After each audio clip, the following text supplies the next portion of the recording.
segment.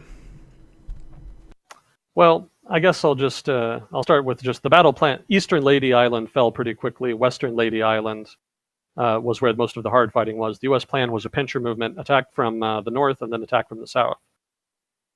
And so the southern force didn't meet a lot of resistance. The northern force did. And so that led to the battles of Breakneck Ridge and the related battle of Calais Ridge. Getting that right. Let me pick back through my notes here real quick. Pick up where I was. Yeah, there we go.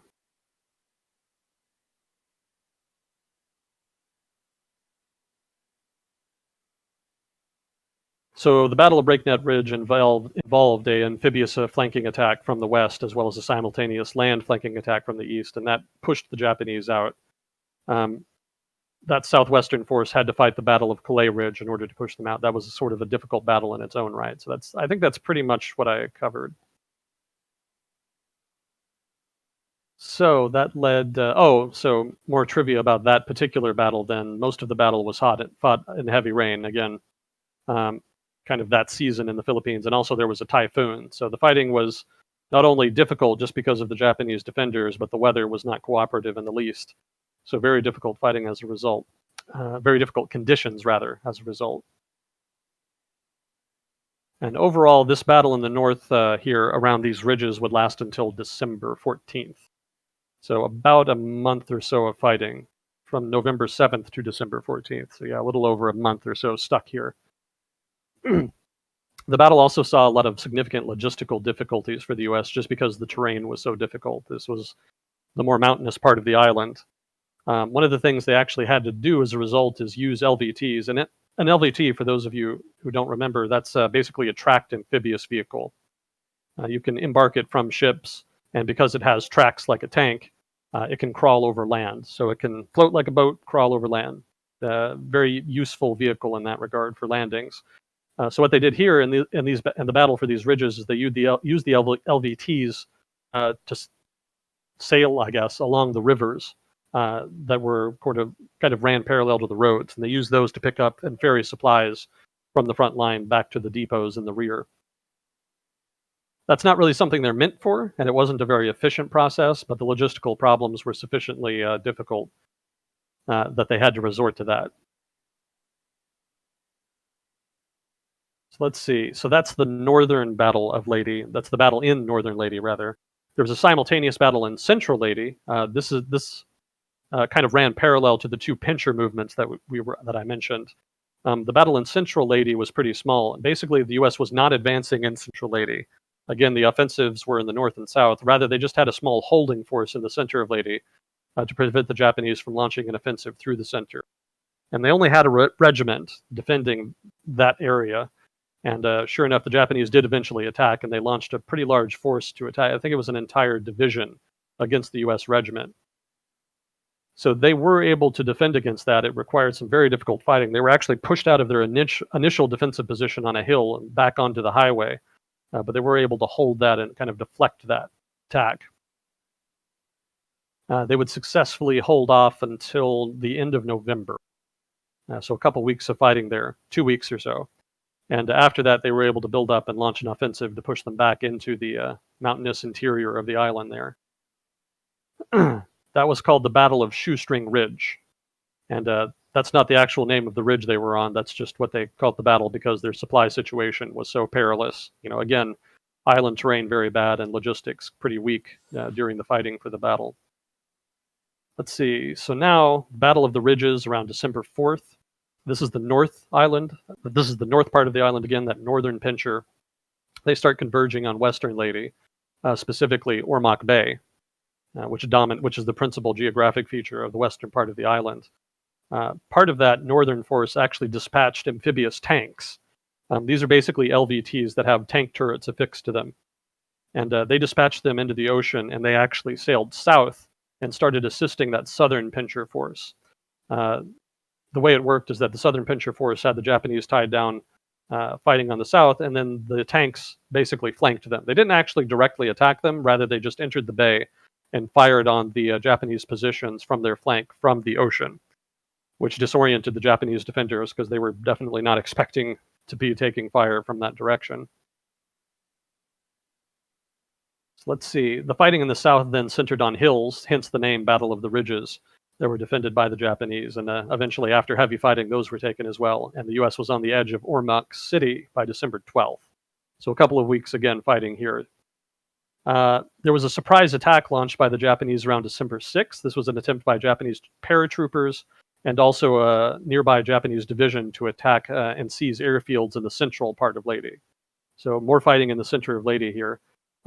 Very unsuccessful. Most of the Japanese paratroopers were actually killed by the anti-aircraft guns defending the different airfields. And, that's kind of why you don't land directly on the airfield. So poor decision there. And the division, in turn, was also contained. So the Japanese were able to destroy some aircraft in the attack, but ultimately U.S. forces were reinforced quickly enough to contain the attack, and ultimately only a few hundred of, I think, several thousand attackers made it back to Japanese lines. Effectively, that represented the destruction of that Japanese division.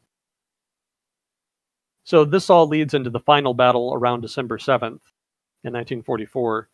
U.S. reinforcements were landed in the south, in the southern part of Ormoc Bay, and they helped the southern pincher push into the city, Ormoc City, that is. And they pushed up to meet that northern pincher.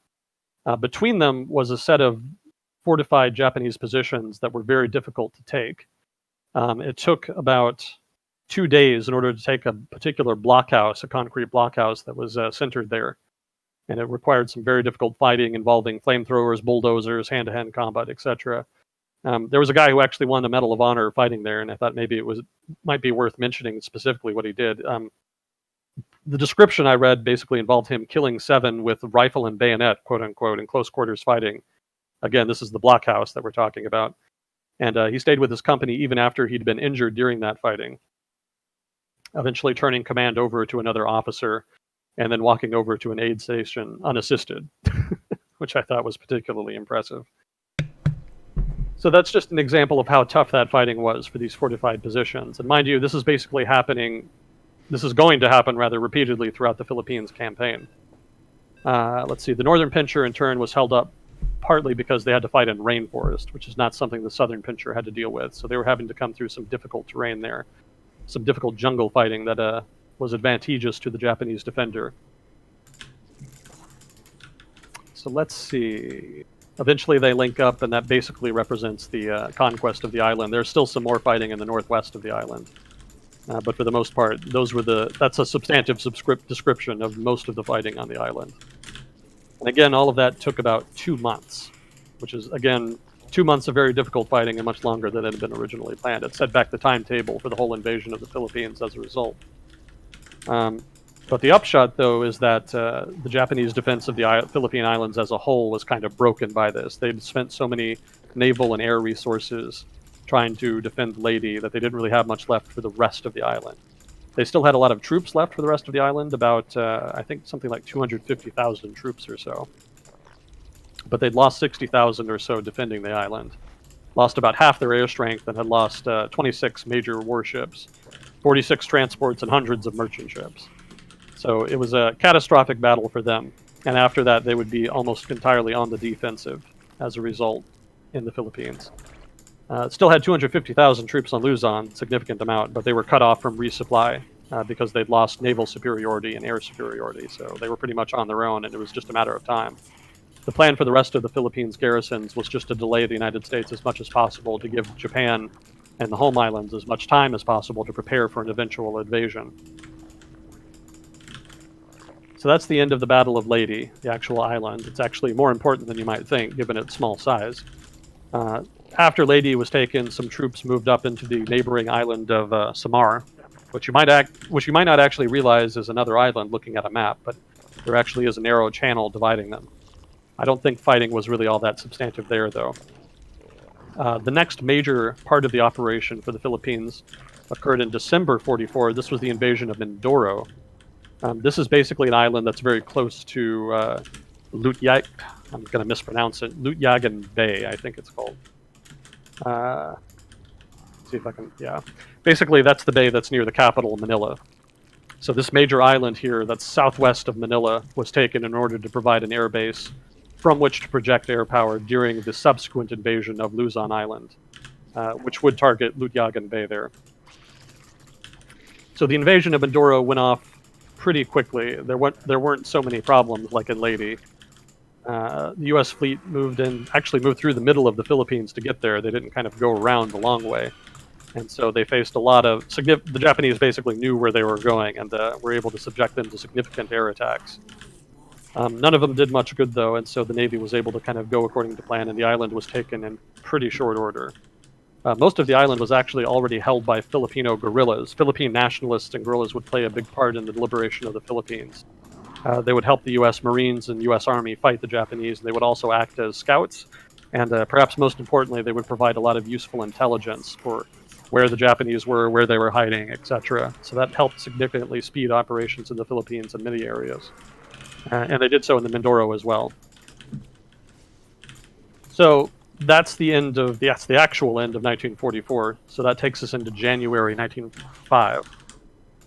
Now, there were concerns by the Navy, the U.S. Navy, that the Japanese Navy stationed in Cam Ranh Bay in Indochina might disrupt the planned landings in Lingayet Bay, and that's in the Philippines. And so the U.S. Navy decided to raid Cam Ranh Bay as well as Formosa, Hainan Island, and Hong Kong in order to try to ensure the safety of operations on Luzon Island that were planned in the near future. So this led to the quote-unquote South China Sea raid, and it saw the destruction of many Japanese vessels. This task force that was sent in basically moved right into the middle of the major Japanese trading sea lanes between their different conquests in Indonesia, Indochina, etc. So there was a lot of traffic, and all of this trade was disrupted because of this raid. So it wasn't just a raid on air assets and naval assets. It also was a significant commerce raiding operation, and that did a lot of damage to the Japanese economy as a result. So Japanese logistics, just to kind of reiterate this point, were already pretty much hobbled by this point. Allied submarines were doing a lot of damage to merchant shipping. Airborne commerce raiders were also doing damage. And the net result was a significant lack of resources, natural resources, but especially fuel. That was the critical one, because that shortages of fuel in turn limited the scope of operations in which naval assets and air assets could commit to. So here, the U.S. kind of winning the logistics war and doing a good job really limiting Japanese options in that regard. So that's January. That takes us into January 9th. This is the proper invasion. This is the invasion proper of Luzon Island. So here, this is the culmination of that blitz from Leyte Island straight to Mindoro Island, and now pretty much straight at Manila. So the push on Manila was intended, the push on Luzon was intended to secure the port of Manila for the planned invasion of Japan. It was thought that would be needed as a staging ground.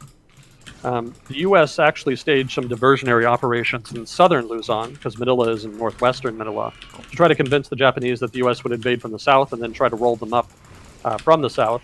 And in turn, the hope was that the Japanese would put their defenders mostly there, which would make the fighting up north easier. The Japanese didn't bite, though, so it unfortunately did not work. But some of the efforts involved in the diversionary actions included minesweepers clearing mines in the south, planes dropping dummy paratroopers. Some of you may remember that being done at Normandy as well.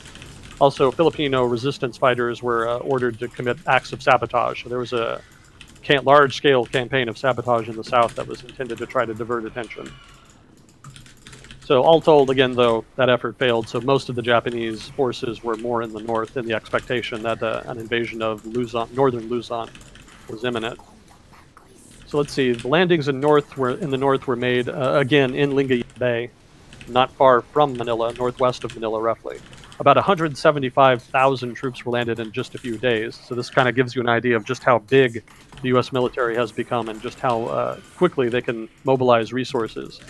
This would have been almost impossible just a few years before. So, again, another testament to the logistical superiority of the U.S. here in the war. So let's see. Clark Field fell pretty quickly. That's only 40 miles northwest of Manila. That was the first week or so. 2 more landings were then made. One was intended to cut off the Bataan Peninsula. That was so that the Japanese wouldn't retreat there and use that as a fortified position. So the Japanese were cut off from that pretty quickly here. The second landing was south of Manila, so that created a set of pinchers then. The original landing being the northern pincher, the new landing being the southern pincher. That also involved some paratroops in the south. So after that, they all kind of pushed inwards towards the same end point, that being Manila. There was also a combined air and sea assault on the island of Corregidor. Some of you who were listening to this ages ago, in 1942, the Corregidor Island was one of the last fortified positions the U.S. held against the Japanese invasion before eventually surrendering. And so here, the U.S. wanted to make sure the Japanese didn't do that, and so went out of their way to try to attack the island pretty early here. So Marines and paratroopers attacked the island. The Japanese would fight pretty hard, though, so fighting would last until the end of February. There was also a nearby islet, basically a tiny island that had a fort on it. That was called Fort Drum. And that would actually last until April 13th, several months of fighting there. It was a fortified island, and it only fell when a team of army troops went ashore and pumped about 3,000 gallons of diesel fuel directly into the fort, and then set off incendiary charges. Pretty brutal way to wipe out the garrison, but it was effective. There were no survivors, and that pretty much ended resistance there by mid-April or so. It might be worth pointing out here that fighting on Lady Island technically had not completely ended.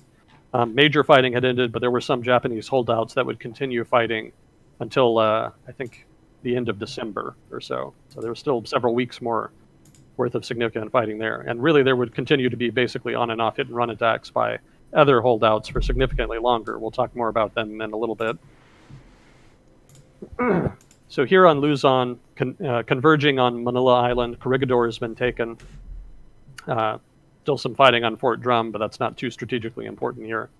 So this leads to the Battle of Manila. The city was surrounded by February 11th, a couple weeks basically, maybe half a month or so after the initial landings.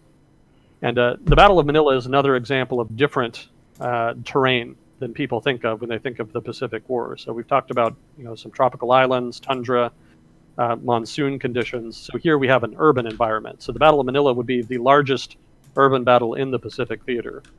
So some interesting trivia there, basically. So the Japanese plan was actually originally not to fight for Manila. Their plan was just to retreat and evacuate the city. They didn't think they could really defend it, and they also didn't think they had the supplies in order to feed the population during the siege. But what happened, though, is that there was a disagreement between the Japanese Navy and the Japanese Army. The Japanese Army was nominally in control of the battle for Luzon. They're the ones who wanted to evacuate and focus on defending more defensible terrain up north where it was more mountainous. But the Japanese Army, or rather the Japanese Navy, disagreed. They wanted to have a major last-ditch battle for Manila. So the Japanese Navy, specifically Japanese Marines, basically just disobeyed the direct order from the Army, from the general in charge of Luzon, and just did their own thing. So that's another example of that inter-services rivalry between the Japanese Army and Navy playing out. So the result was that Manila was not defended by nearly as many troops as it could have been. Again, most of the troops were evacuated elsewhere, but there was still a pretty significant force of about 16,000 troops, mostly Japanese Marines, that stayed to fight. So let's see. So this leads into pretty bitter fighting for the city of Manila. It doesn't last as long as some of the other major urban battles of World War II, but it was still pretty ugly. Let's see. Later in the battle, the Marines were ordered to try to attempt a breakout, but by that point it was just too late. And they ended up basically just fighting to the last man. So some of the similar fanatical fighting you see in some of the other islands of the Pacific plays out here in the actual city of Manila. So let's see here. There were only about 6,000 remaining by that point, but they made them count. Did a lot of damage. So the battle didn't end until early March, which kind of gives you an idea of how difficult the fighting was. It had started in roughly February 11th, let's say that. So that's 2 or 3 weeks there of tough fighting against a much smaller force. MacArthur had actually declared the city taken in February in the expectation it would fall quickly, but that ended up being pretty wrong. So the city itself was absolutely devastated by the fighting, as you can imagine. Both the U.S. and Japan used indirect fire pretty indiscriminately within the city, artillery, mortars, whatnot. There were even points where the U.S. forces brought up howitzers to just fire directly into houses that Japanese were using basically as bunkers. And so the result is that almost the whole city was just annihilated. There was immense damage done by the fighting. And a lot of the city was made of wood, so there were a lot of fires that broke out, and those fires also did significant damage. So let's see, blowing through this. The city, house-to-house fighting, yeah, that did a lot of damage itself. Yeah, as a postscript here, a lot of the city's history was actually destroyed in the battle. So the city of Manila, as it is today, is actually relatively new because it basically had to be rebuilt after World War II. So a lot of the old Spanish influences from way back in the day, centuries ago, a lot of that was actually lost, along with a lot of historical documents, artifacts, etc. So it's estimated that about 100,000 to 250,000 civilians were killed in the fighting. Again, part of that had to do with the use of indirect fire and air support during the battle. Some of it also had to do with Japanese defenders occupying buildings that had civilians in them. They didn't really have any problem using occupied buildings as fortified positions. So as a result, there was a fair amount of collateral damage just from that. And then there was, unfortunately, a great deal of atrocities committed by the Japanese forces that stayed to fight. They knew that they were going to die, so they didn't really have a lot holding them back at that point.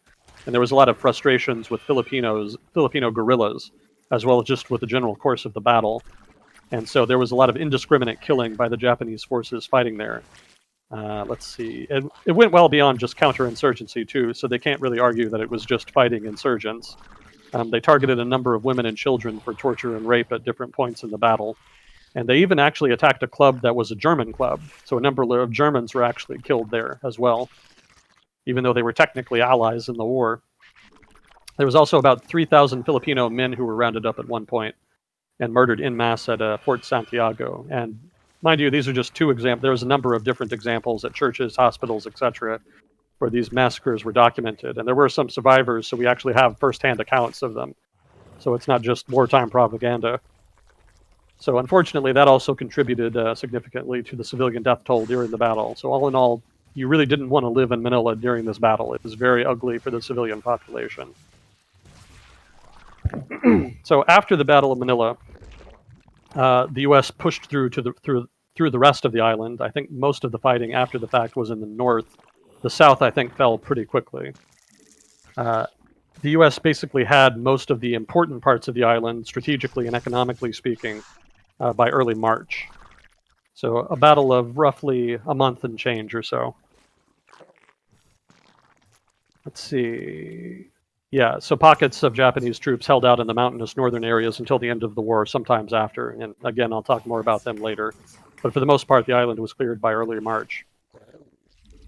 So it's worth pointing out here as a postscript, the Battle of Luzon was the largest single campaign of the Pacific War, and the U.S. actually used more troops there than they had in North Africa, Italy, or in southern France. That's Operation Dragoon, for those of you not familiar with that. So it was actually a significant battle for the U.S. in World War II, but it doesn't really get remembered much because the Philippines in general didn't end up being that important. It was important in terms of the overall course of the war, but because the U.S. didn't have to use it for the subsequent invasion of Japan, didn't end up getting remembered. It's not remembered as well. So let's see. Japan lost about 205,000 dead and 9,000 POWs. That's a very bizarre ratio. It kind of illustrates the nature of the fighting on Luzon. The U.S., in contrast, only lost about 10,000 dead and 36,000 wounded. So some very lopsided ratios there.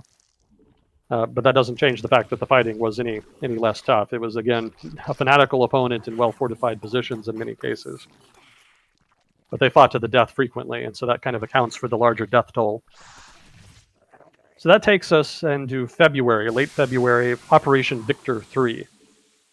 Basically, the subsequent invasions for the Philippine Islands were variations on Operation Victor 1, 2, 3, 4, and 5. So here in Victor 3, this is the invasion of the Visayas Islands, I think. Oh, no. No, it wasn't. It was the invasion of Palawan, which is the southwesternmost island in the Philippine island chain. So the plan at this point, after the fall of Luzon, is basically, one, to surround the interior islands, because they still haven't been taken. So the westernmost island at Palawan will be taken, and then they're going to skip down into Mindanao, the southernmost island. And after that, once they've secured Palawan, they speed up the timetable and actually end up invading the Vizias, which is the center islands, sort of west of Leyte Island. So basically, isolate the interior islands by taking Palawan and using that as a shield for naval and air power, and then move into Mindanao and then the central island. So that's roughly what we're going to be talking about going forward. So let's see. Victor 3 was the invasion of Palawan. There was pretty tough fighting early in the battle because there wasn't a lot of places on the island suitable for landing, so the Japanese knew where they were going to be. So that's where the toughest fighting was. But after that, they were able to push them into the interior of the island, and from there it went relatively smoothly. It lasted about 1.5 months, roughly until mid-April, to kind of give you an idea of how long it lasted. Again, if it's lasting about a month, that generally indicates hard fighting. The island interior saw some hard fighting. It was heavily forested, so it was a little bit suitable to the defense. But once the Japanese defense was broken in the early part of the battle, the U.S. was able to kind of take the rest of it. So here I'll mention mopping up operations. A lot of Japanese troops would continue fighting even after the end of the war. Some of the ones who retreated into the interior of these islands, into the mountainous areas, a lot of them did not believe U.S. forces or even Japanese forces when they were told the war was over and that they needed to surrender, and so they would continue holding out, often in very remote places. So here, I'll mention Private First Class Yuichi Akatsu. He would continue to fight on Lubang Island in the Philippines from 1944 until surrendering in March of 1950. Corporal Shoichi Shimada continued to fight also on Lubang Island until he was killed in the clash with Filipino soldiers in 1954. Private First Class Kinshichi, I'm going to butcher these names, but Kinshichi Kozuka, he held out with a Lieutenant Onoda for 28 years until he was killed in a shootout with Filipino police in October 72. And then in November 56, 4 men surrendered on the island of Mindoro. I think there was some others that surrendered with them as well.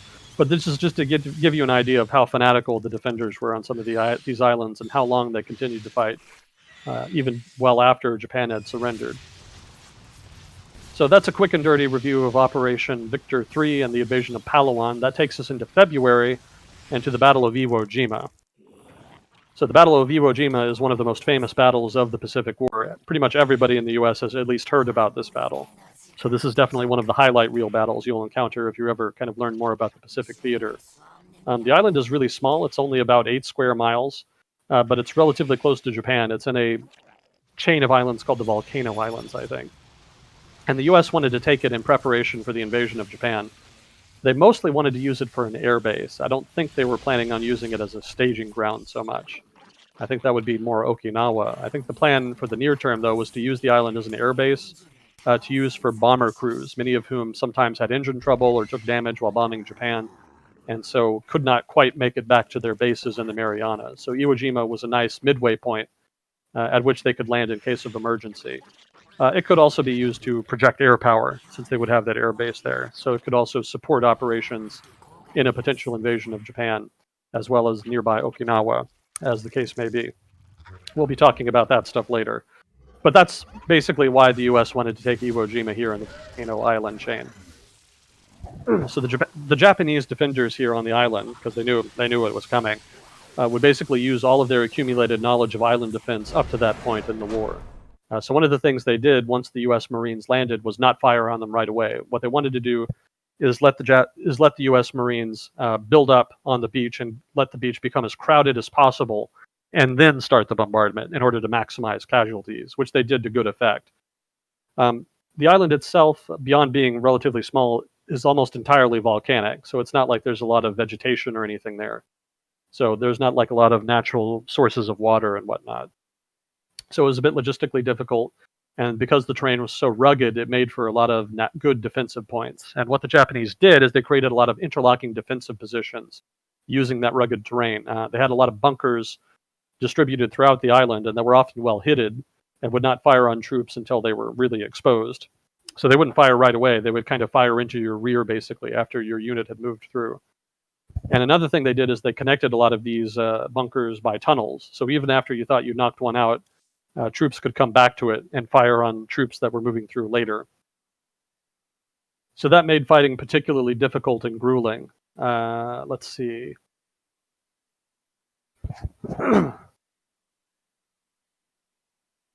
One of the indicators of how tough the fighting was is that the defensive position, well, rather the casualties were even. Generally, up till now, most of the casualties in individual battles had been lopsidedly Japanese. But here, the U.S. would suffer roughly 1-to-1 casualties, which had been unusual. So, I mean, basically, that's the gist of the battle. I mean, it really was just grueling fighting through some of the most difficult terrain in the Pacific, and just slowly, inch by inch, yard by yard, taking more terrain and clearing out those defensive positions using flamethrowers, bulldozers, and whatever else was available. Flame tanks, I think, were used to good effect as well. I think I explained previously how effective flamethrowers and flame tanks were in destroying fortified bunkers and other such positions. One of the big key moments in the battle was when Mount Suribachi was taken. You know, Mount Suribachi was the principal mountain on the, well, the only mountain on the island.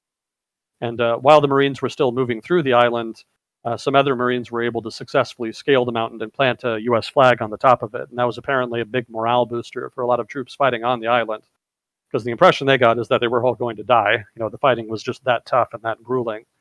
And so seeing that there had been substantial progress made and that the mountain had been taken was a big morale booster for them.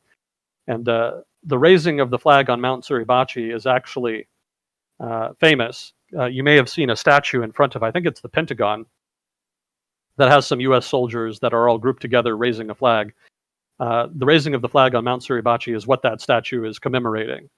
And so that's a famous moment in the history of the U.S. military, and is a big symbol for the sacrifices made by the military over the course of not only the battle, but over the course of the whole war, if not just military history in the U.S. in general. So that's a important symbol for the U.S. there, and that's kind of where it comes from.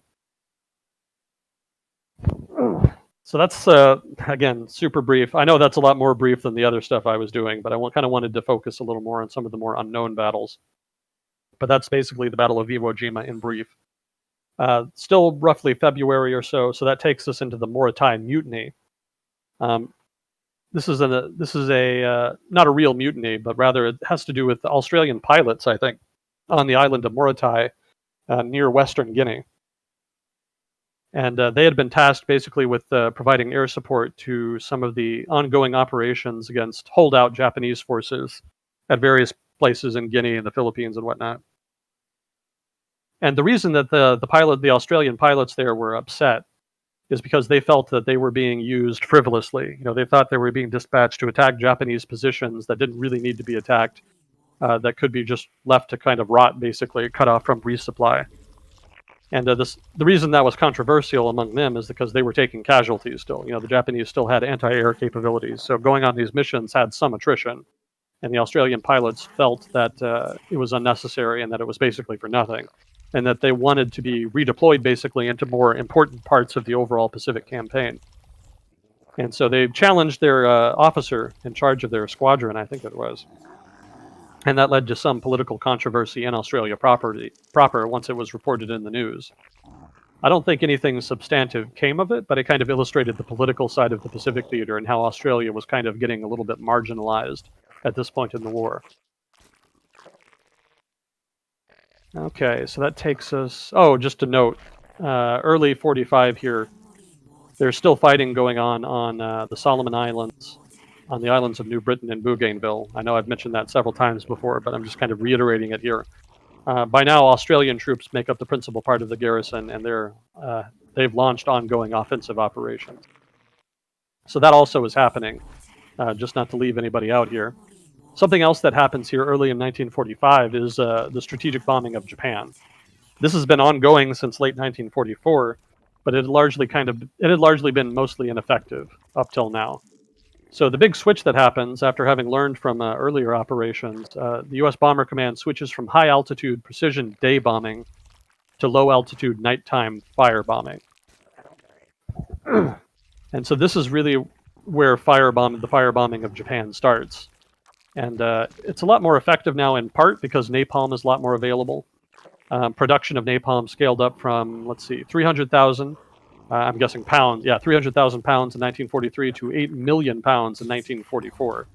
So it's a lot more available, and in turn, incendiary devices are a lot more available for bombing. There's also a lot more B-29s available to do the bombing. They'd scaled up production significantly. So let's see. So all told, the effect was that the Bomber Command was better able to generate fires that were sufficiently large that they overwhelmed Japanese civil defense, and in turn were able to do greater damage. And they did that to great effect. There was the famous bombing raid on Tokyo that killed over 100,000 people. It was actually more people than in either of the individual atomic bombings later on. And there was any number of other cities that were similarly targeted. The intent of the bombings was to destroy industry, principally. Fire bombings were deemed the better way to do that because individual precision bombing was not really doing the trick. The fire bombings, in contrast, were doing immense damage to the industrial areas, as well as doing significant damage to other areas. But the damage to the other areas, the civilian areas, residential areas, etc., was also deemed to be helpful because it overwhelmed Japan's ever under stressed logistical chain.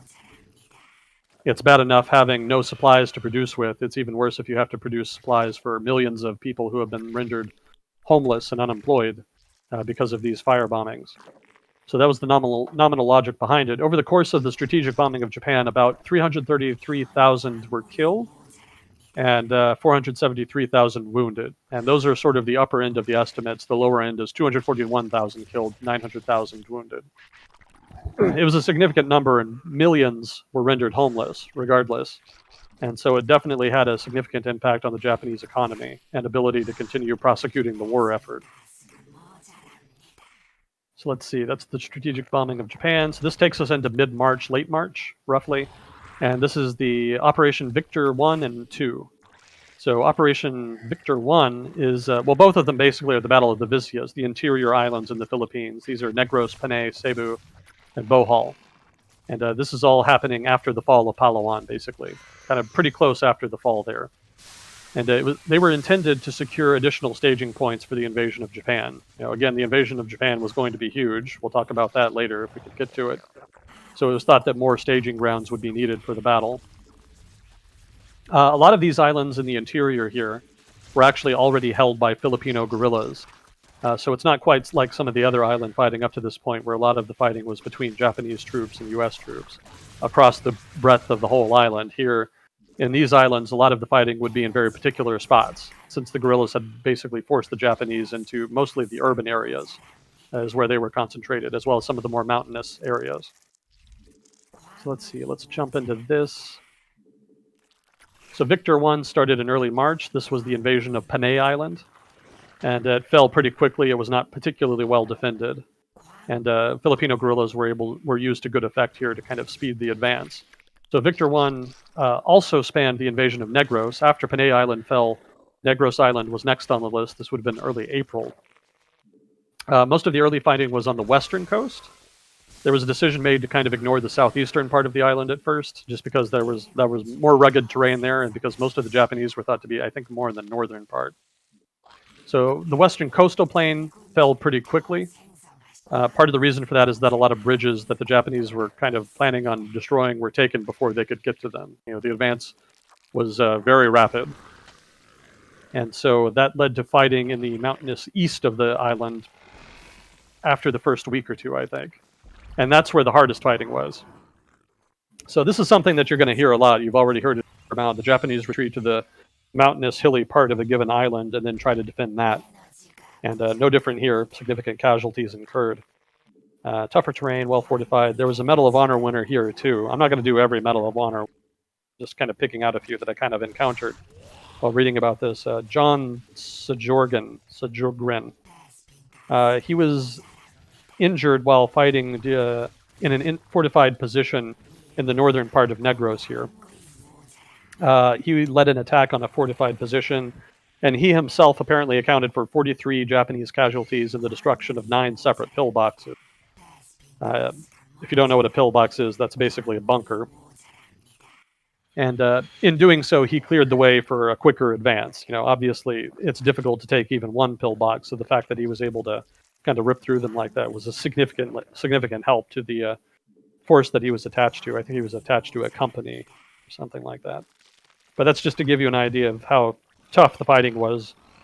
Just a significant fortification of the island in the north there and a significant fanatical defense of it by the Japanese troops there. So let's see. Fighting here in Negros, northern Negros anyway, would last until June. So that's actually a 2.5-month battle, a significant investment.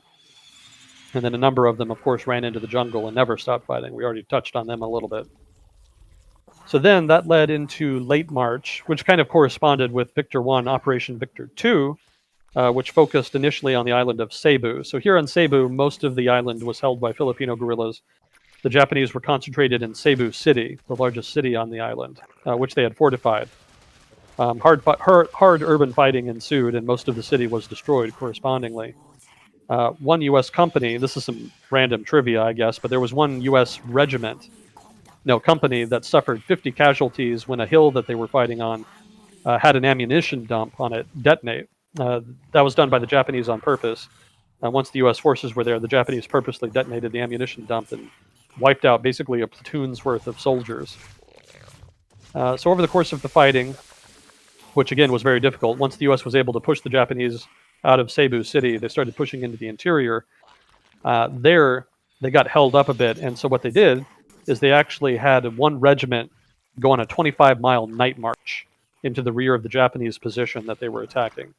And in the morning, they attacked from both rear and front and forced the Japanese to retreat. Again, even deeper into the island here. That was a successful effort to break the island defense there. Let's see. So then that was later combined with continuous air, naval, and artillery fire support. That led to the Japanese to retreat even further into the northern mountains. This basically was the final redoubt for them. And subsequently, about 6,000 would remain in the northern mountains until the end of the U.S. was pretty content to kind of let them have that. They'd cleared them out of the bulk of the islands by that point. So after Cebu Island, early April, Bohol Island fell. That went really quickly. There was a lot of guerrillas that helped out and were able to wipe out a much smaller Japanese garrison. So not too much of a problem there.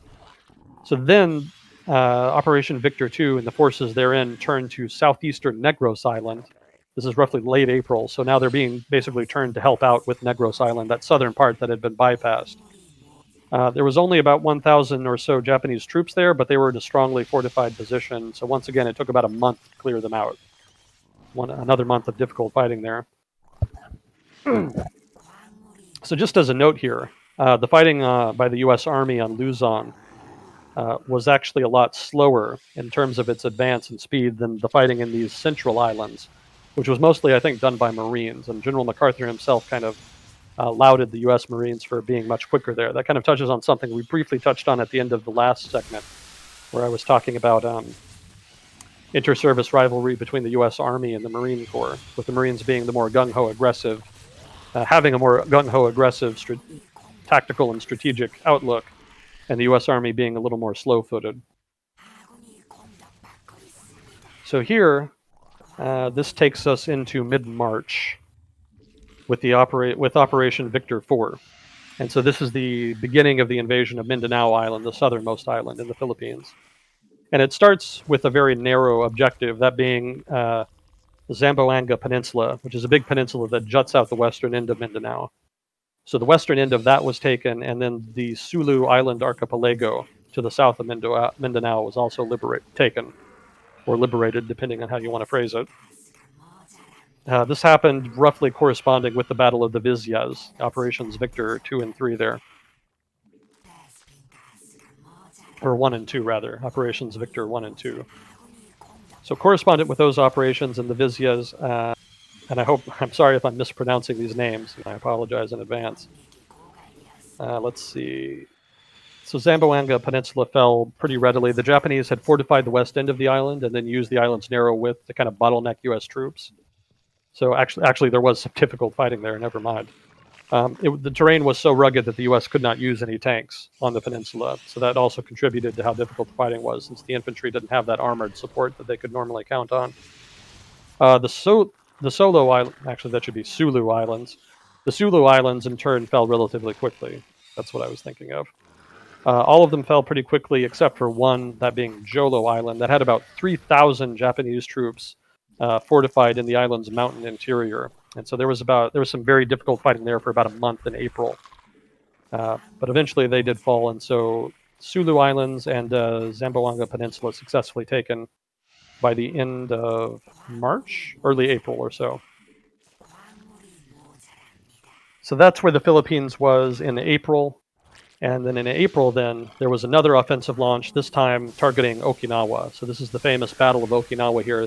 This is the first actual Japanese soil that has a large civilian population that's taken. Iwo Jima was technically the first Japanese island the actual Japanese island with Japanese territory to be taken during World War II by the U.S. I believe that's accurate. Okinawa, though, had an actual civilian population. Iwo Jima was basically just a rock in the ocean. There weren't really any civilians there, but Okinawa had, I think, 300,000 Japanese civilians there. So the defense was even basically more fanatical than usual on account of that fact. So the U.S. plan basically from the start, and the reason the U.S. took Okinawa was to use it as a staging ground. Again, the U.S. is basically accumulating staging grounds for the prospective invasion of Japan at this point. And Okinawa is thought to be an important staging ground because it's right next to southern Japan, and because it's large enough to house a lot of troops. It's significantly larger than Iwo Jima. And it can also be used as an air base to project air power into southern Japan. So nominally, those are the strategic reasons the U.S. is interested. The actual plan to take the island involves attacking landing forces in the middle of the island. It's a very slender north-south running island, basically. So the U.S. is planning on landing forces in the middle of the island, and then cutting off Japanese troops in the north and south and forcing them to basically split. So let's see here. The Japanese plan, in contrast, is not to defend every inch of the island. Their plan is actually to fortify the most defensible parts of Okinawa and then to hold out there. So a lot of the island is actually taken without a lot of fighting. I'll kind of get to that in a minute. The early days of the campaign, kind of before the landing, saw relatively little Japanese air power used. But then in April 6th, there was a mass air attack by 400 planes from Kyushu. Significant investment, and there would be on and off Japanese air raids continuously over the course of the battle afterwards, but that initial 400 plane raid would be the largest of them. 20 U.S. ships would end up getting sunk over the course of the Battle of Okinawa, and about 157 damaged. The Japanese, in contrast, would lose about 1,100 planes by the end of April, roughly the end of the battle or so. So significant losses incurred there by the U.S. on the Japanese air forces, but also the U.S. Navy taking some hits as well. Some of those were from kamikazes. About 1,465 kamikaze attacks were launched from Kyushu. Those were mass kamikaze attacks. There was an additional 185 launched from Kyushu that were just individual attacks. And that's in addition to 250 kamikazes launched from Formosa. Incidentally, some trivia. The U.S. actually had bad intelligence on Formosa. It was thought that there was only 89 Japanese aircraft left on Formosa. In fact, it was actually about 700. And the reason the U.S. didn't know about that, realize that, is because the Japanese had done a good job with using camouflage to hide their aircraft and kind of distribute them around the island rather than just at airfields. So as a result, Formosa was not reduced quite in the same way like it probably should have been. It had been reduced earlier during the Formosa air battle, but the Japanese had reinforced it. So there was still stuff going on there that the U.S. probably could have done to focus more on. Anyway, after that, Operation Tingo, this was an attempt by the Japanese Navy to support Japanese troops on Okinawa by sending the battleship Yamato with a task force. And the plan was not to engage the U.S. Navy. The plan was for the battleship Yamato to beach itself and basically use its guns as coastal guns. Most of the crew, those not necessary to operate the guns, would be turned into infantry who would fight on the island. The task force was spotted before it could get to Okinawa, and it was attacked by a force of 300 Allied aircraft. And correspondingly, the Yamato was sunk before it could really take part in the battle, along with most of its task force. So that's the name of a StarCraft ability, right? Yeah, the Yamato cannon on the battle cruiser. Everyone's ears perk up. Like, Yamato? Oh, no. No, it's okay. It didn't actually become that effective. Yeah, the Yamato was the largest battleship ever constructed. at the time. It was the largest battleship in the world at the time. And it's actually kind of famous in Japanese history. It's kind of a symbol of, Japanese power and pride. There was an entire anime series that was predicated on the Yamato being raised from the ocean and turned into a spaceship. That's awesome. Yeah, I think that was one of the first Captain Harlock animes back in the 70s, I think. Technically, the ship they were using, I believe, was the Yamato. Maybe I'm mixing up anime series. Please correct me if I'm wrong, but that's what I'm remembering anyway. Let's see. I think there was actually a movie made about the Yamato. I remember watching a YouTube scene on a scene from a movie on YouTube that was just the Yamato coming under attack. Pretty good scene, pretty well made. Also worth remembering, since I'm talking about movies, there was a movie made by Clint Eastwood. He's basically just an actor. For those of you not from the United States, he's a famous actor here. Or he was. He's also a director, and he went out of his way to make a movie about the Battle of Iwo Jima. And I think it was called Flags of Our Fathers. I want to say that's what it was called. And it was a pretty good representation of what it was like to actually have to fight on the island. And the interesting thing about the movie is that Clint Eastwood went out of his way to make two movies at the same time. Flags of Our Fathers, I hope that's the name, was made from the American perspective and is basically an American movie, but he also teamed with some Japanese, I believe, to make a Japanese movie that was about the Battle of Iwo Jima from the Japanese perspective, and I think that was called Sands of Iwo Jima. I'm probably getting that wrong, but I believe that was the case. But it was an interesting idea. He actually made two different movies that documented the different perspectives in the battle at the same time. It was a pretty cool effort. So those movies are recommended for those interested in kind of learning more about the Battle of Iwo Jima, or at least getting a representation from a movie perspective. Obviously, Hollywood doesn't always do the best job, but that's kind of an entry point if you're looking to learn more. So let's see, back to the Battle of Okinawa. So the first part of the Battle of Okinawa, besides the naval and air battle, involved taking some of the small islands around Okinawa. And some of those small islands were actually close enough to Okinawa for the U.S. to set up heavy artillery on them, from which to provide safe fire support to soldiers that would be fighting on Okinawa. So that leads to the landings. Now again, the initial landings were in the middle of the island on the west coast. The U.S. actually faked out the Japanese defenders with a diversionary force that was sent east of the island. The idea was to fool the Japanese into thinking the landing would be in the east, and so they redistributed their forces accordingly. And in turn, the U.S. forces didn't face as much opposition when they landed on the west coast. Some of that also had to do with the fact that the Japanese were just not planning on defending the initial landing in any case. So there's actually a lot of U.S. Marines that thought maybe they'd lucked out and wouldn't have to fight for Okinawa. Ended up being in vain, but the initial impression was that they were miraculously lucky in not having to fight on the beach and then through the early part of the early area around the initial landing area. So from there, the fighting would branch into north and south. U.S. forces would initially blitz into the northern part of the island. Terrain was a little favorable for the attack there. And they would actually take most of the northern island without a fight. There was some fighting in the far north, but beyond that, the northern part of the island fell in pretty short order, except for a peninsula, that being Motubu Peninsula. And I know I'm not pronouncing that right, I apologize. But that's my best attempt. The Motubu Peninsula was where the Japanese in the north were planning their last stand. That was a much more defensible position. The whole peninsula was mountainous and forested, and the specific defensive position that they fortified was on Mount Yaidaki. Again, not sure on that pronunciation. That defensive position was just a mass of rocky ridges and ravines, and it was right in the peninsula's center. And so it made for a prime defensive position that they would hold down in. There was an attempt at this point by a company of Japanese commandos to airlift behind Allied lines for a suicide attack. They successfully destroyed about 70,000 gallons of fuel and about 9 planes. All of them were killed. That was pretty much as planned. And overall, it did not really significantly inhibit operations, but that gives you an idea of how desperate the Japanese are getting at this point. Let's see, the island to the west of Motubu Peninsula would also be taken. This is an island called Yashima. that would see heavy fighting as well, because that was also very defensible terrain. An interesting side note here on this island, the U.S. Marines actually ended up having to fight women armed with spears at one point. The Japanese were arming the civilians to try to help with the fight. Not all of them would. They didn't make all of the civilians fight.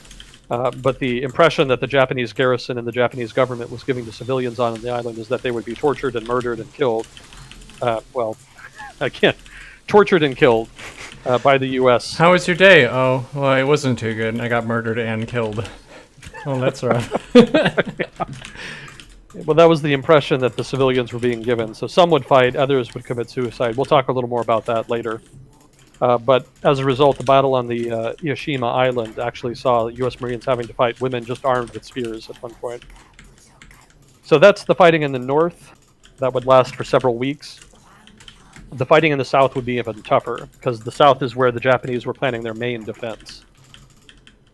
So let's get into this here. The U.S. forces that pushed south from the initial landing actually got hung up even on the advanced position that the Japanese had set up ahead of their main defense line.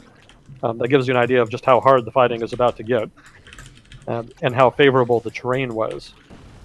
Eventually, the U.S. would push through that early defense line and into the main defensive line at Kakazu Ridge. It was there that they would get hung up. Basically, the Japanese would successfully stop the U.S. advance at Kakazu Ridge.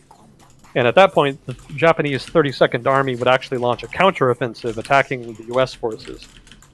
This and a follow-up attack were repulsed. They did a fair amount of damage. And again, these assaults are pretty desperate. But ultimately, they were successfully pushed back. The Japanese learned two things from these attacks. One, that the U.S. was vulnerable to night infiltration. But more importantly, that superior U.S. firepower made mass attacks like that pretty much fruitless. And so after that, the Japanese largely returned to defensive fighting. At that point, they would not really launch a lot of any more major attacks, although there would be one later. So going forward then, the U.S. tried to break the deadlock with a huge bombardment. It was actually the largest bombardment of the Pacific War. It included 324 guns, that being artillery, 650 Navy and Marine planes, and also the guns from nearby naval ships. Huge bombardment, but it was actually of limited effectiveness because a lot of the Japanese forces were on reverse slope. And basically that means they were on the downside of a slope, of a mountain. So it was a little hard to hit them with artillery, with indirect fire. So the follow-up U.S. offensive after the bombardment was of limited effectiveness. There was an attempt to flank the Japanese position with tanks, and also attacking the central position with infantry, but ultimately they were unable to link up on the other side of the line. And so it ended up being, not for nothing, but they took significant losses and were unable to make a breakthrough. They actually ended up not going as badly as it could have, because there was another diversionary maneuver to the south of Okinawa that saw more U.S. forces pretend like they were about to land. And this one was even more successful than the first one. The Japanese forces significantly redistributed their forces to the south in anticipation of a landing. Again, purely diversionary, no landing was made, but as a result, there were fewer Japanese troops in the north available to exploit the defeat of the U.S. attack that had been made after that huge bombardment. So at this point, monsoon rains hit and turned the whole battlefield into just a huge muddy mess. It basically turns into a World War I battlefield at this point, with trenches and mud and rain, and the conditions deteriorate sharply, basically. And it was at this point, that the U.S. forces basically just start to make slow progress. There aren't any big attempts at a breakthrough. They just start chipping away at fortified positions. And by the end of April, they pushed through the Machinato defense line, the main Japanese defense line. And from there, the Japanese attempt to counterattack by using an amphibious flanking maneuver. They actually embark some of their infantry into the ocean and try to attack behind U.S. lines. But as part of that, they brought their artillery out to provide support, which exposed their artillery to counter battery fire that actually destroyed a lot of it. And the actual infantry attack itself was largely decimated and ended up being very ineffective. So this is the other Japanese offensive I mentioned, this ended up being largely a failure and did not successfully really divert the American attack. So now the Japanese are on the defensive permanently for the rest of the battle at this point. Let's see. the fighting is very difficult on account of the conditions, etc. Robust Japanese defense. There was one big morale boost for the U.S. when they successfully took Shuri Castle. This was abandoned by the Japanese after a significant offshore bombardment, basically just forced them to leave. There was still some fighting leading up to the castle, but the U.S. was able to take it, and so that kind of boosted the morale of troops a bit. From there, let's see. From there, the Japanese retreated into the Kion Peninsula, and basically shortening their defensive line. And from here, the U.S. basically just did the same thing, slowly chipping away at defenses, at defensive positions, taking yard after individual yard of fighting, and eventually reduced the Japanese into a smaller and smaller pocket on the peninsula. Eventually, Marines were landed on the other side of the peninsula for a flanking maneuver, and that was kind of the end game. From there, it was just a big push to collapse that last bubble of Japanese resistance. Japanese commanders at that point committed seppuku, which is ritual suicide, and most of their infantry was wiped out. Again, most of them fighting to the last man. There was one officer, though, who survived, Colonel Yahara, and the only reason he survived is because he was denied permission to kill himself, apparently. Apparently, the general in charge of that last Japanese force wanted someone to survive to tell the story of the battle, and so he refused permission from this guy, this Colonel Yahara, to kill himself along with everybody else so that he could surrender and eventually tell their story, which he did. After the war, he actually wrote a book about Okinawa to that effect. Not to downplay the gravity of that kind of situation, but how do you decide who that's going to be? Do you select the best storyteller of the lot? Say, all right, you can't take your life, but everyone else you can. Or is it like a raffle? You gotta put your names in a hat or something. Mm-hmm. It's very, I think, foreign to us. With Japanese culture and society, we've talked about the difference between Bushido culture and this sort of neo-Bushido of World War II, and how they're not the same thing, but they tried to portray a lot of similar elements in the two, and how ritual suicide was a part of Japanese culture for a long time. And it was kind of seen, in a lot of cases, as a way to mitigate disgrace or to preserve honor in certain ways, as a sort of show of courage or a way to make a statement in some capacity. Mm-hmm. Yeah, there was an immense amount of social pressure as well. Given that this kind of militarism had been established as a major norm, even if you didn't necessarily believe in it as an individual soldier, if you came back from the war, from a battle alive, even back to your friendly lines, but certainly back to your hometown, to your family, without having died, in a losing battle, then that could be very humiliating. That could lead to social sanctions, basically. So there was a lot of pressure on you to really kind of do that, to fight to the last man. It's not necessarily the case that everybody really wanted to. They just kind of felt like they didn't have much choice. There are some stories of kamikaze pilots who ended up turning around. Not very many, but I think I was reading one article about one that just didn't do it. He was tasked with a suicide mission, like kamikaze pilots were. But while he was flying to his target, he just kind of flew back. I don't remember how exactly he did. I don't think he flew back to his airbase. I think he flew somewhere else and just kind of left, disappeared into the population. But I remember reading that he felt an immense amount of shame because he hadn't done that, because he had not carried through with that with his attack, his assigned attack. Part of the shame came from the fact that before kamikaze pilots went on their final mission, basically, generally a host family would give them a final meal. And, they would kind of salute him and toast him and kind of, build him up and thank him for, dying for the empire and dying to protect them and the country. So, there was a lot of buildup. It's not just like go and kill yourself fighting the Americans. There was a lot of ceremony. There was the hosting by the host family, giving that last farewell dinner. There was a lot of ritual involved with the process, and that served to kind of fortify the mind ahead of those kinds of missions. And it made it very difficult to back out in anticipation of that kind of embarrassment and shame. That's a sort of setup that's kind of similar to Aztec sacrifice, where usually there's a lot of ceremony leading up to it before you have the thing, rather than just a impromptu, all right, you step up, you're giving your life. It's more, they get oftentimes months of preparation for that. Death is a pretty scary thing. One thing that is likely a factor that I am not an expert on is the ideas of what happens to you in the afterlife. So Japan has Buddhist tones, but there's Shintoism, which I don't really know very much about.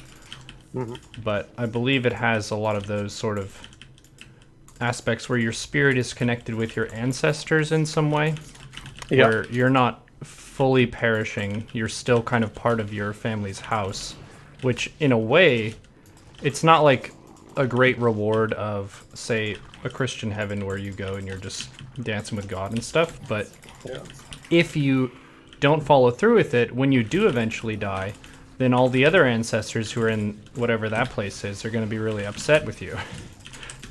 So not only do you experience shame in this life, you experience shame in that next life as well. Exactly. Yeah, that definitely had an effect. You will experience double shame. Oh no. Yeah, and actually that's kind of relevant here in this next section. So just to kind of cap off the Battle of Okinawa, it was the bloodiest battle of the whole Pacific theater. There was about 75,000 U.S. casualties and about 84 to 117,000 Japanese casualties. And it may be as many as 149,000 some Okinawans were killed, that is, Okinawan civilians, were killed, committed suicide, or went missing. And that was out of a population of about 300,000. So that's a good chunk of the local population. Mind you, that 149,000 number is at the high end of the range, so it may well have been lower. But regardless, a significant portion of the population was lost over the course of the fighting. Part of that was because, again, the Japanese government encouraged civilians to commit suicide. Some were even given grenades to blow themselves up, with which to blow themselves up. Others jumped off cliffs, believing U.S. soldiers were going to torture them, kill them, etc.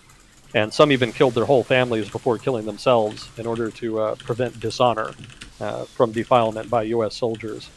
So a lot of the suicide kind of stemmed from that Japanese pressure. And one of the ways, and we talked a little bit about this last time, one of the ways that the Japanese government tried to encourage people to do that was by claiming that if they did so, that they would have an elevated position in the afterlife.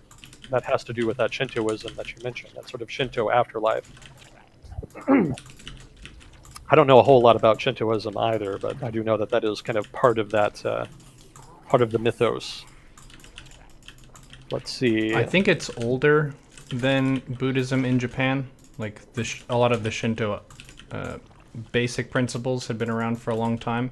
And this is part of the evolution of religion in general, is that if you import a religion from somewhere else, usually it's fused with what was already there. So an example would be Christianity. It's been exported to lots of different places, but the type of Christianity you get in any given place is oftentimes based on the traditional beliefs of that region. They kind of weave them together in some way usually. It tends to stick better that way as well. If you're, say, in the missionary's shoes and you're trying to convince people that this is the case, they'll be like, well, we have all this stuff. And they're like, well, you're kind of right. It's going to work better that way than it's if you have to throw out everything that you had before. Yeah, exactly. Let's see here. Retreating Japanese troops also mistreated the locals. That's another reason that so many civilians died.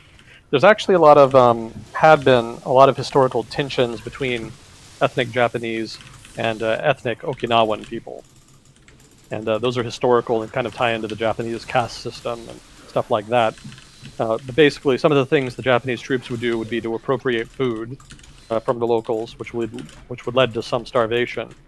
There's also some atrocities. Apparently, there was a fair amount of murder, rape, etc., perpetrated by Japanese troops against some of the locals.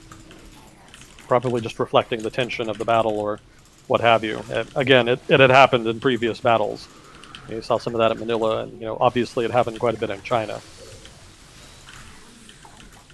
Let's see. So that was the Battle of Okinawa. I also wanted to mention here that the Royal Navy participated in the Battle of Okinawa. You may not have heard that much about the Royal Navy in the Pacific Theater. They kind of got pushed out early in the war, but by 1944 or 45, the Royal Navy had started sending troops, had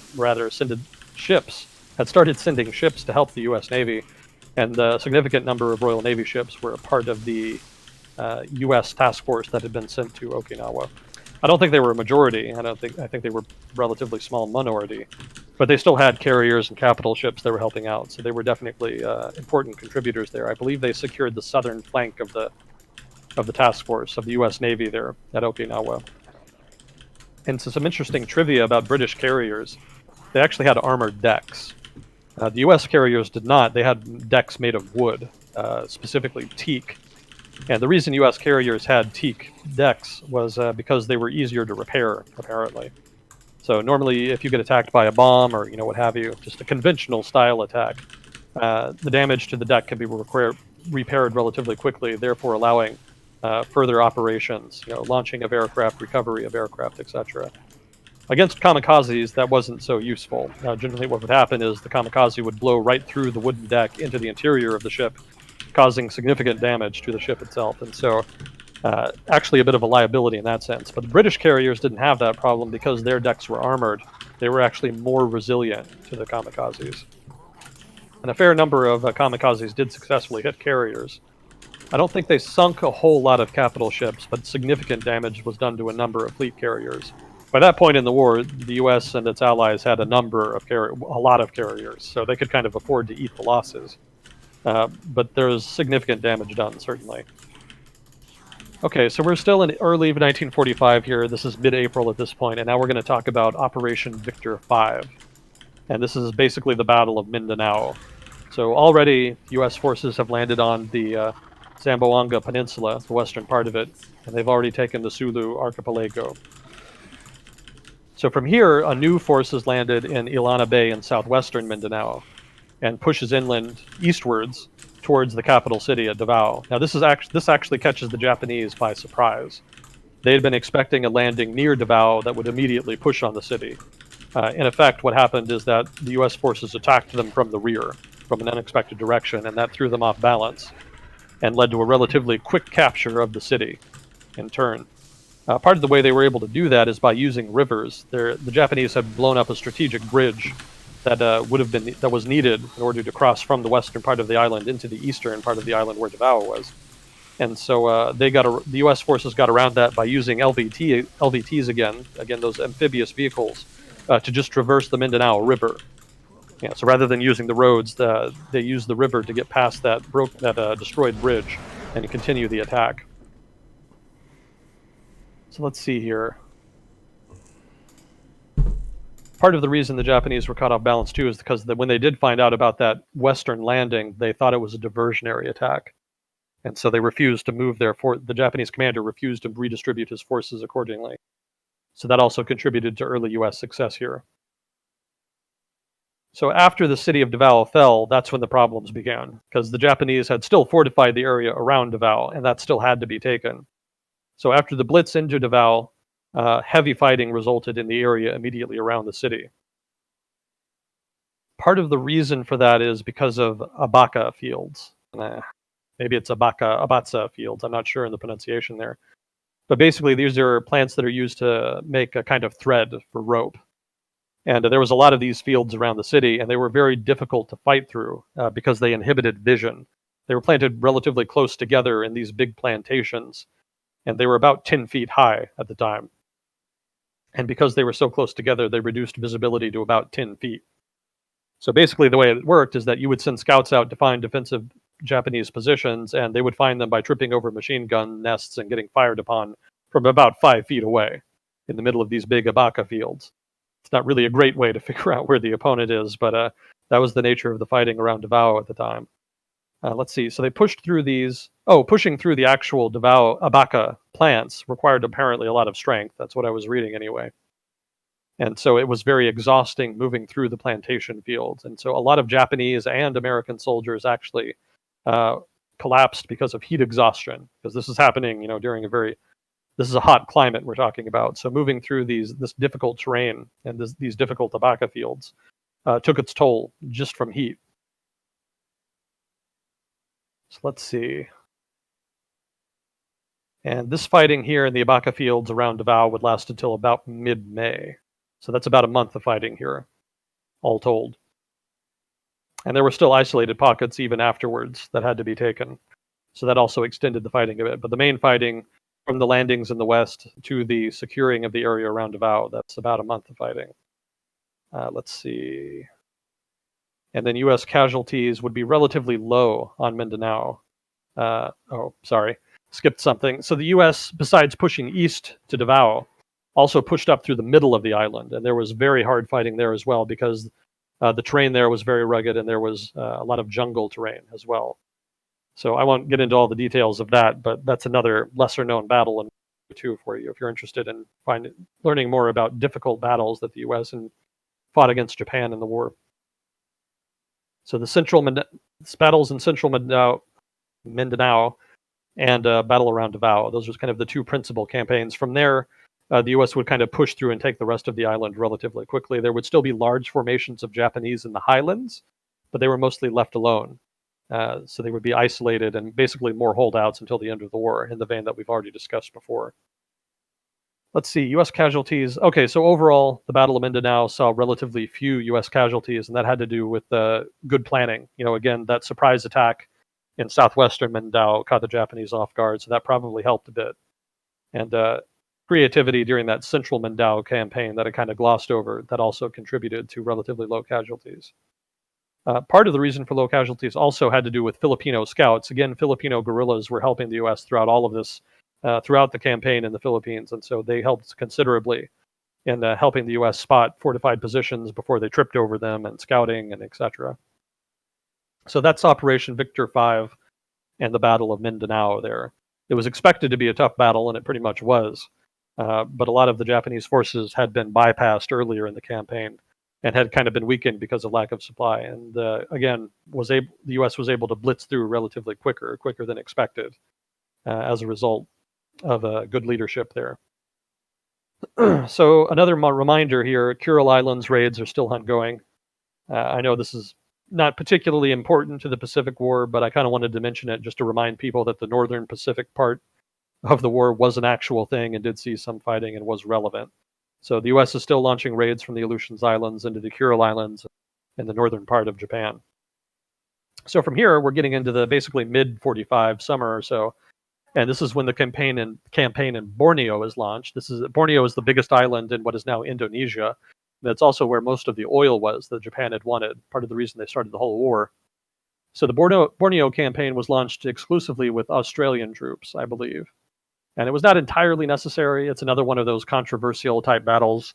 On the one hand, it was a strategic battle in the sense that it denied the Japanese their oil resources, but it's also true that they weren't really getting the full benefit of those resources anyway, because they'd largely been cut off from trade with their conquered territories in the South Pacific. So on the one hand, yes, necessary in the sense that it had to be taken back eventually, and there was a strategic resource there, but on the other hand, they probably could have left it there and it wouldn't really have made a big impact on the final result of the war. Regardless, Australian troops were used and they did suffer casualties, so that is a substantive contribution.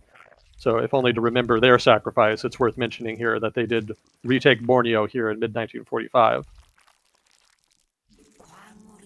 So that brings us to, we're getting close to the end here. We're almost there. I'm trying to rush through it as quick as I can. Are we doing okay on time? I'm doing good. Okay. How much material do you think I've left, roughly? Let's see. So I think I can get through the rest in 15-20. Okay, and that's leaving a final wrap-up for the next week? Yeah, okay. Definitely. Cool. Okay. Good time then. Let's see if I can pull this off then. So now I'm going to talk about, specifically, I'm going to talk about U.S. plans for the invasion of Japan.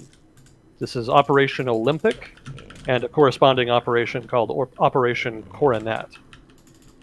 Now, the initial plan to invade Japan, which was expected relatively soon, the U.S. was kind of, again, all of this that we've been talking about today has basically been securing staging points to build up forces for the invasion of Japan. So the actual plan to invade Japan itself had been drawn up, and they were ready to go. It was definitely, in the process of happening. The initial plan involved first invading Kyushu Island, the southernmost of the main Japanese home islands, not Tokyo Bay. That was partly done as misdirection. It was expected the Japanese would have most of the defenses in Tokyo Bay. And so it was thought attacking Kyushu would be a better move because it would be more lightly defended, and so could use as a further staging ground for further operations in the rest of Japan. The U.S. planned a huge armada for the invasion of Japan. It was going to include 42 aircraft carriers, 24 battleships, 400 destroyers and destroyer escorts. A huge force by this point of the war, really reflecting that superior industry on the part of the Allies. The Imperial Japanese Navy, in contrast, at this point only had about 4 battleships, all of which were damaged, 5 aircraft carriers, all of which were also damaged, 2 cruisers, 23 destroyers, and about 46 subs. Significant deterioration in that force over the course of the war up to that point, and it really would not have really been a significant factor, most likely. So the Japanese plan for defense of the home islands, from June 45 onwards, there was a big propaganda campaign called calling for the glorious death of 100 million. Kind of a catchy slogan.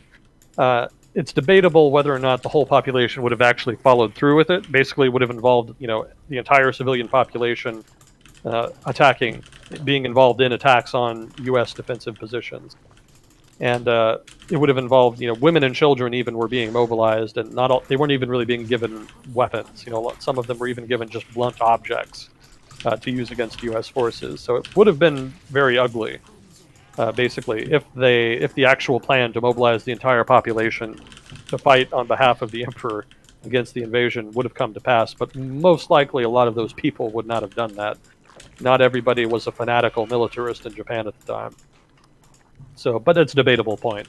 Regardless, that was a part of the plan, not only mobilizing all of the remaining soldiers and the rest of the Japanese military, but trying to get the civilian populace to contribute as much as possible. So let's see. They also had 10,000 planes ready to be used as kamikazes, and they also had suicide boats that were going to be used at landing beaches, as well as suicide frogmen. Suicide frogmen, that's basically like special forces, basically guys, divers, basically, who would dive and try to attach explosives to ships or even landing craft during the initial invasion. So just some trivia here for the planned invasion of Japan. The U.S. anticipated massive casualties on all sides. It was thought that there could be as many as 1 million American casualties from the invasion of Japan. And that's just based on extrapolating the experience on Okinawa and Iwo Jima. The fear was that fighting on Japan would be an Iwo Jima from one end of Japan to the other. And so that obviously meant that there would be very difficult fighting. And as preparation for that, the U.S. printed well over 1 million Purple Hearts. Now, if you don't know what a Purple Heart is, that's a medal that the U.S. military gives to people who get injured in combat. So because anticipated casualties were so high, it was thought that there would be a significant number of Purple Hearts made. And so many Purple Hearts were produced in anticipation of the invasion of Japan that they actually still have them. Obviously, spoilers, the U.S. didn't end up invading Japan. So because of that, they didn't end up needing all those Purple Hearts. But because so many were produced, they're actually still using them. They had so many left over that the supply has lasted all the way up to the present. So that's to give you an idea of just the kind of sheer amount of casualties that were expected from that invasion. Japanese casualties were expected to be even more massive. It was expected that just millions of people would die, basically.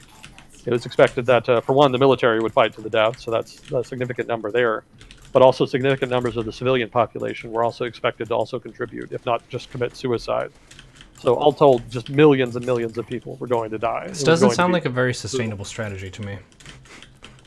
No, but it's definitely not. But this is basically the last ditch in the game. The Japanese militarists in control of the government basically didn't think surrender was really viable, that it would be dishonorable, and that the Japan had to just fight to the bitter end, basically. That was the only way to go. Again, dubious just how many people in Japan really thought like that. I think in the last free elections in Japan before the war, a significant number of people voted for political parties that were not militarists or not nationalistic in character. So clearly there was some alternative thought there. Regardless, though, the significant number of casualties expected contributed to subsequent war planning. That's part of why the U.S. Really doubled down on the strategic bombing. Part of why it decided to use the nuclear bombs, and those were the principal things. So let's see. Trivia, some random trivia not related to Operation Olympic or Operation Coronet. Incidentally, I guess I should finish off the invasion of Japan here. So the Japanese actually knew that the U.S. was going to target Kyushu. It basically just expected that. They didn't really think the U.S. was going to go for Tokyo Bay. So actually, if the invasion had gone off, there would have been a lot tougher fighting on Kyushu than the United States was expecting, and it would have been a lot more brutal. Something else the United States was planning to do on Kyushu was actually, as part of the preliminary bombardment on the beaches, it was going to use nuclear weapons. It was actually going to nuke the beachheads. And the plan was to do that to kind of clear the way for the landings. So part of the initial invasion would have been U.S. Marines moving through irradiated wasteland on the coast of Kyushu. Some interesting imagery for you. Nuclear weapons also would have been used through the rest of the campaign, the proposed invasion of Japan as well.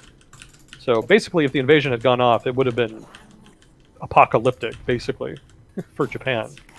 There would not have been a whole lot left, probably. So let's see. So unrelated trivia, Japan actually built an aircraft carrier submarine. I don't really know how else to describe it. It was a submarine that could carry aircraft. It couldn't carry very many. It carried, I think, 2 boat planes. But the plan was to use them. I think they built like 2 or 3 or something. They built 2 or 3 of these submarines, and the plan was to use them to sneak over to the Panama Canal and launch a surprise attack, and ideally drop bombs on the canal such that its operation was suspended for some amount of time.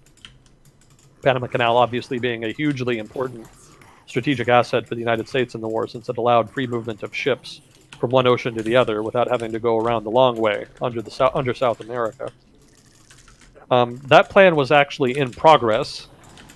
Those ships were on their way, and they were almost at the Panama Canal before they were turned around and ordered back to Japan to contribute to the defense of the Japanese home islands. Again, it was expected that the invasion was imminent, and so the plan was canceled and they were brought back. And instead of being used in the battle to defend Japan, they ended up getting scuttled. They didn't want them to fall into Allied hands, and I think that was roughly at the surrender. I think rather than surrender them to the Allies, they just scuttled them. So for a long time, they were actually just a rumor, but eventually somebody did find some plans for them or something. And then later on, based on records after the war, somebody was able to find where they were located under the ocean. So they found the wreckage of the scuttled submarines. So they actually did exist, apparently. So some interesting technology there by the Japanese. So let's see, that leads into the bombing of Hiroshima and Nagasaki. I think everybody is pretty familiar with these, and I don't have a whole lot to add here. You know, the United States was concerned about the invasion of Japan dragging out the war interminably and just killing millions of people, so it wasn't too hard of a choice to use the bombs. But there was more to it than that. I watched kind of part of a short documentary on it, so just to focus on the decision about whether or not to use the bomb, once it had been established to work, there were 4 options discussed. 1, don't use it. That was ruled out because it was thought that it would be needed to try to force the Japanese to surrender instead of dragging out the war.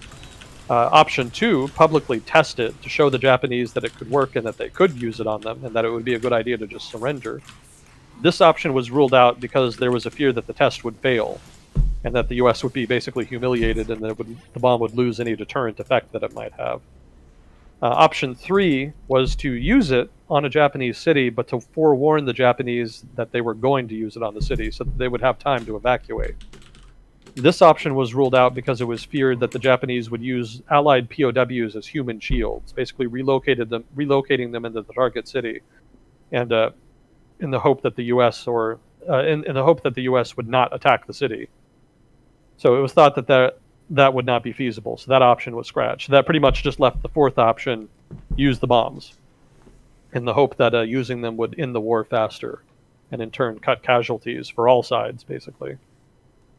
And ultimately that was done. Hiroshima was attacked because it was I believe, communication center. And we talked about this a bit before. Basically, there were just no other major targets left in Japan at this point. Bomber Command had annihilated most of Japan, pretty much all of Japan's major cities, and even most of the medium-sized cities at this point had been attacked and burned. So there just wasn't really a lot left at this point, but secondary and tertiary targets. So Hiroshima, communication center, was attacked. Japan still refused to surrender, and so then Nagasaki, a naval base of some sort, I don't quite remember what it was, either a naval base or a command and control center for the Navy, was attacked about a couple days later, I think. Now, keep in mind, the U.S. conditions for surrender are unconditional surrender. So the U.S. is demanding that the Japanese government just give up unconditionally and just allow the country to be occupied and allow the U.S. to do what it will. And that obviously is a very difficult condition to accept in the best of circumstances. Some people, I've heard the argument that part of the reason the end of World War II was so brutal and dragged out was because of that unconditional surrender requirement. Perhaps it would have ended sooner if there had been a little more flexibility there. But as was, there was no desire to offer that flexibility on the part of the U.S. or allied governments, and hence it was not extended. If you could give a short summary, what are some examples of a conditional surrender? We're actually going to have one here. Well, basically, the Japanese surrender ended up being conditional because part of their surrender was conditioned on the U.S. not abolishing the emperor, the position of emperor. And so the U.S. actually accepted that condition and did not end up. So the surrender did not end up being unconditional like the U.S. wanted it to be, but it was a pretty minor concession at that point. Just let us keep the emperor. So fine, very well. So that's an example of a conditional surrender. There's some condition that has to be agreed to and met in order for the surrender to happen. See, I'm trying to think of some other examples here. One example, well, I guess that's not surrender, though. Basically, it might involve allowing soldiers to keep their arms, agreeing not to kill them, even something as simple as that, or agreeing to transport them back home or to some other place. Any kind of condition is relevant. Any kind of condition can be a part of a conditional surrender.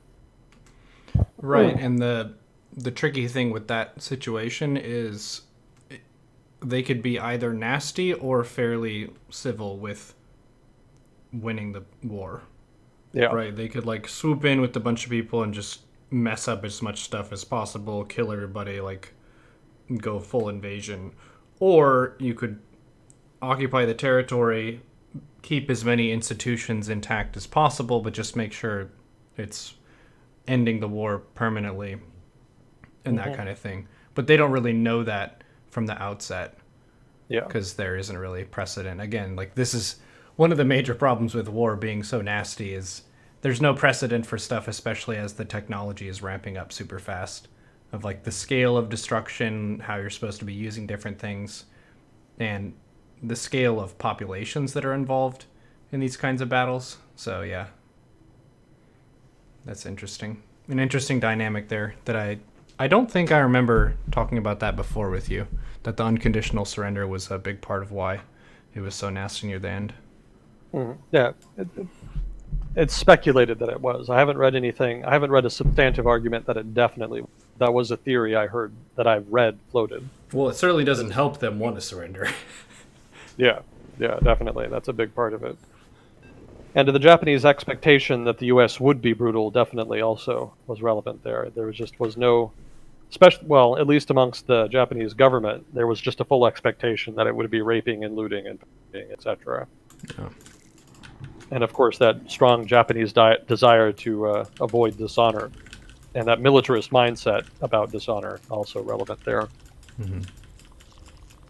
Let's see. I'm trying to get through here as quickly as I can because I know I'm running out of time. Let's see. So roughly, that's a brief outline of the nuclear bombings. So at this point, Japan basically agrees to surrender.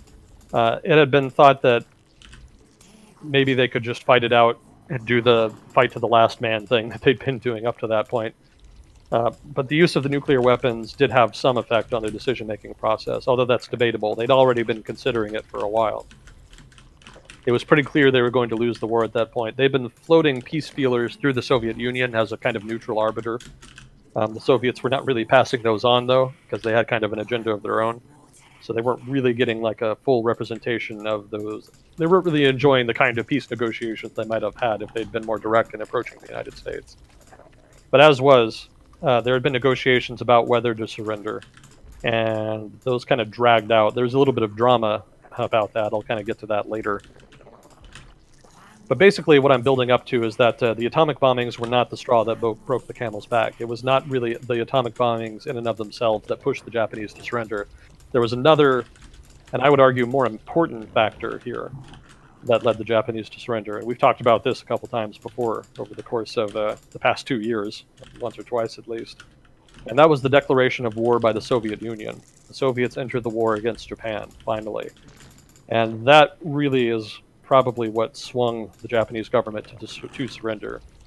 Because it's one thing to get conquered and subjugated, but it's another thing to be conquered, subjugated, and turned commie. That did not suit the conservative leadership in Japan one bit. So I suspect that also was a big part of the consideration there.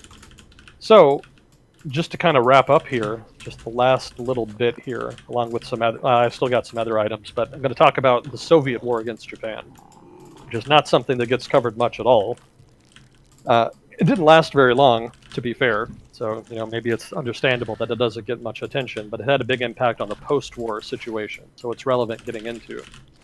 So the Soviets had promised at the Yalta Conference that they would attack Japan after Germany was defeated. And I think it was something like 3 or 4 months later. They promised 3 or 4 months after Germany surrenders, we'll attack Japan. And so that was what their battle plan was entirely based around. Their planning centered around being able to redistribute, having about 4 months or so after the end of the war in Europe, to shift a huge number of troops across the Trans-Siberian Railway over into the Soviet Far East to build up and then invade Manchuria, which was their main target. Manchuria is the northeastern part of China, which was at that time an independent state, a puppet state of Japan. So there was a massive military buildup ahead of the offensive. And let's see. The Soviet battle plan here was a pincher movement, where they would attack into the western part of Manchuria from Mongolia, which was at that time a Soviet satellite state. And then they would also attack east into Manchuria from basically that Vladivostok area there. Mind you, this is happening over a huge area, so this is not like a minor tactical pincher movement. The theater of operations in Manchuria was about the size of Western Europe. So this is a massive pincher movement that's happening here. The Soviets, for their part, by this point in the war, have basically learned the hard way how to be a top-notch army. Fighting against the Nazi Germany and the Wehrmacht for several years had kind of taught them how to do that. So they were the Red Army by this point is a very capable force. They have very capable commanders, they have experienced troops, they have good equipment, and they have a good logistics strain. So they're pretty much set to steamroll the Japanese, and we'll get into that here in a minute. But before we do, there was little to no infrastructure along the border with Manchuria, with China, depending on how you want to characterize that. And so the Japanese, in turn, as part of their plan, were not expecting any force to come from the west. They thought that was pretty much impassable, and that if a Soviet attack came, it would come from the east. And so their planning centered more along that. The western region was called the Greater Khingan. I'm sure I'm mispronouncing that, but that's the area that they thought was impassable. They also didn't think a Soviet attack would be possible until later in the year. They were expecting it maybe in autumn of 45 at the earliest. So basically, the Kwangtung Army, which is the Japanese army in Manchuria, they did not think an attack could come until later, and that if it did come, that it would come from the east. So they started repositioning their forces into the east, just kind of as a defensive measure, just in case, to hedge their bets. And that's basically the exact moment that the Soviets attacked. So not only did they attack earlier than the Japanese were expecting, they attacked them in the middle of a reorganization that saw their troops in transit to defensive positions. So the Japanese Kwangtung army was caught totally off balance by the offensive into Manchuria as a result. Totally out of position, and again, totally steamrolled, basically. Part of that steamroll had to do with the fact that the Kwangtung army was not in great shape. Most of the best troops had been pulled off for fighting in the Pacific Theater and into Japan in anticipation of an American invasion. So most of the troops in the Kwangtung army by that point were conscripts and raw recruits. They were also plagued by supply shortages on account of the logistics strain of the Japanese military being just strangled by U.S. commerce raiding in the Pacific. And they'd mostly been built into, at this point, a light counterinsurgency force to deal with Chinese Chinese rebels of one sort or another. None of its units were actually considered combat ready at the time the offensive began, just to give you an idea of how weak the Japanese were in Manchuria at this point. There were some fanatical last stands by Japanese, pretty much expected by this point, but they didn't really make much, they didn't really matter that much. They weren't able to significantly slow down the offensive at all. Some of them actually became basically human anti-tank weapons. They would tank anti-tank mines and then just kind of fling themselves at Soviet tanks and detonate the mines. That was pretty much what the Japanese army had been reduced to by that point. They were able to inflict some casualties, but again, not significant enough to really matter. So eventually, finally, Japan surrenders on August 15th, but the initial announcement was confusing. Emperor Hirohito's message was a little bit ambiguous. It used a lot of courtly language, which a lot of Japanese were not familiar with, and the audio quality was pretty bad. So in turn, there was some confusion about whether or not there was an actual surrender, and a lot of Japanese units kept fighting then until 20th of August, when the full surrender order came through. This is when they formally received the order to surrender. Now, the Soviets used that extra 5 days there, used that confusion to great effect, and that have big historical consequences. Because they were able to keep fighting, they were able to take more land in Manchuria and push into northern China, and more importantly, they were able to push into northern Korea. And that ended up being very impactful because once the fighting stopped, they had to stop before they could get into southern Korea, but because they had occupied northern Korea, they were able to have greater leverage over the post-war settlement that they would use to turn that into an occupation zone. Manchuria, which they conquered, was turned over to the Chinese government, technically the Kuomintang at the time. But northern Korea, because that had technically been a part of Japan, was turned into an occupation zone. And that, of course, famously turned into the North Korea that we know and love today. So that's kind of the genesis of North Korea and the significance then of that Soviet Far East offensive there. The Soviet Union also gave some supplies and whatnot to the Communist Party of China in the region. But I'm a little skeptical it mattered all that much, because the Soviet Union at that time actually had pretty decent relations with the Kuomintang. They did not see the Kuomintang as like a rival, and they did not have particularly close relations with the Communist Party of China at that time. Again, the Soviet Union had seen the Kuomintang as the better ally, so to speak, so their relations were a bit closer. That had waxed and waned with time. There had been periods of bad relations too. There was even a war in Western China between them, but basically, the Soviet Union was not necessarily going out of its way to really help out the Communist Party of China. In fact, one of the things the Soviet Union did in occupied Manchuria was basically just to strip it of all industry, or at least most of it. Whatever they could carry away, they took out. They pretty much pillaged Manchuria as much as they could in order to help out the Soviet economy and Soviet recovery after World War II. So let's see here. Yeah. Also, something else that happened in occupied Manchuria, a lot of the Japanese settlers that were living there ended up committing suicide. This is kind of a replay of what happened in Okinawa. Some of them also were killed by the Japanese army as well, although that was kind of disorganized. The Japanese army had basically imploded by that point. So as part of the Soviet offensive in the Far East, not only Manchuria and northern Korea are taken, they also start island hopping down the Kuril Islands chain. This is sort of south of Kamchatka, I think. And they slowly start taking the islands and moving towards the northernmost Japanese home island, that being Hokkaido. And the Soviets actually originally intended to invade Hokkaido outright.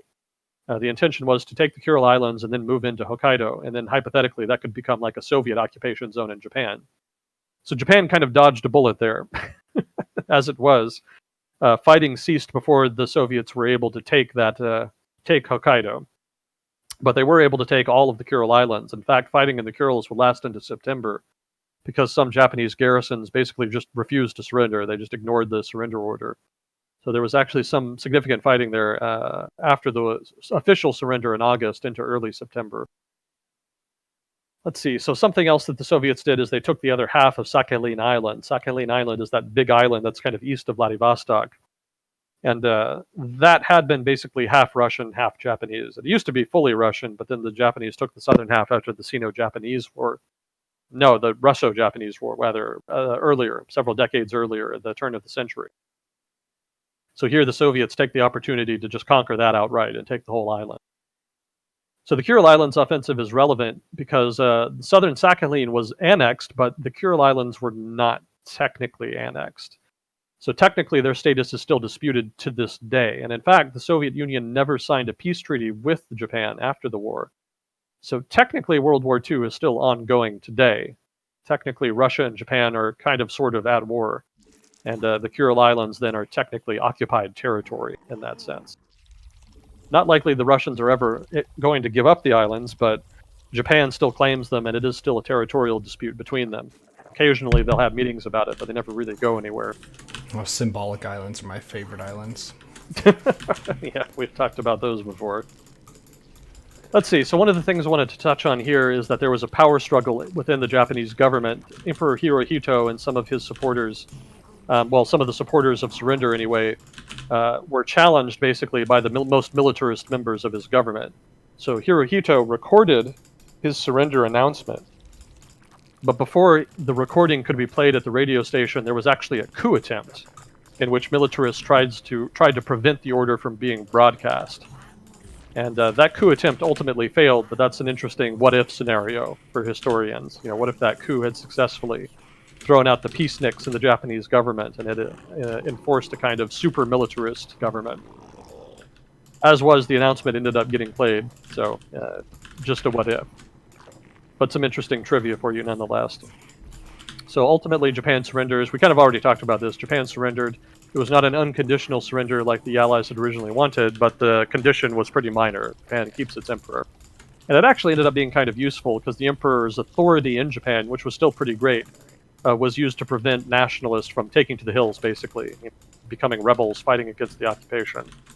So there was some utility there in maintaining the emperor, the Allies. And then, of course, some Japanese soldiers didn't surrender for decades. We already kind of touched on that. You know, they kind of keep fighting in different parts of the Pacific. We can get into that more later in the next section. Talk about the postscript. And there was also a power vacuum that resulted in certain conquered territories. We'll talk about that more next time, I think. I'll save that for later. But basically, there was a lot of parts of the South Pacific and Southeast Asia that were still occupied by Japan when the war ended. And when the Japanese armies that occupied them were forced to stand down, there was a big vacuum. And so that would have big repercussions, historically speaking. But again, we'll talk about that a bit later. Just to list some things I skipped here today. Actually, I skipped these of the overall, just talking about the Pacific Theater. I didn't talk about the Burma campaign. That's more in Southeast Asia, so that's sort of a separate thing. But it was relevant to the Pacific Theater. And it saw a fair amount of fighting between British and Japanese forces, especially later in the war. There was also, of course, the Second Sino-Japanese War. That was the big war in China. Haven't talked about that. Again, focus here on the Pacific. You know, talking about the war in China would be a whole series unto itself. And a third and final thing I skipped here. I didn't really talk much about the Royal Navy or the British forces in the Pacific Theater. I talked a bit more about the Australian Army and the Australian military, but the British Navy and the British military I just touched on very lightly. They were definitely relevant. They fought in Burma, and they also contributed naval forces in Okinawa, and it was planned that they would participate in the invasion of Japan.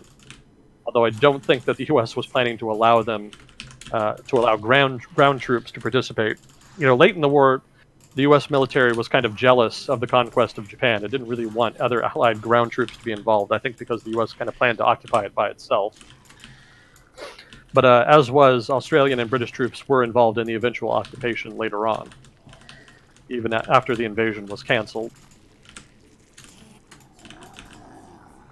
So that brings us to the end of 45. That's it. Nice. Yeah, I'm sorry I had to rush, but there was just a lot of stuff to get through since I added the Philippines there. I think a lot of the campaign in the Philippines is very much lesser known, so I wanted to hit on that. I wasn't able to add as much detail as I kind of wanted.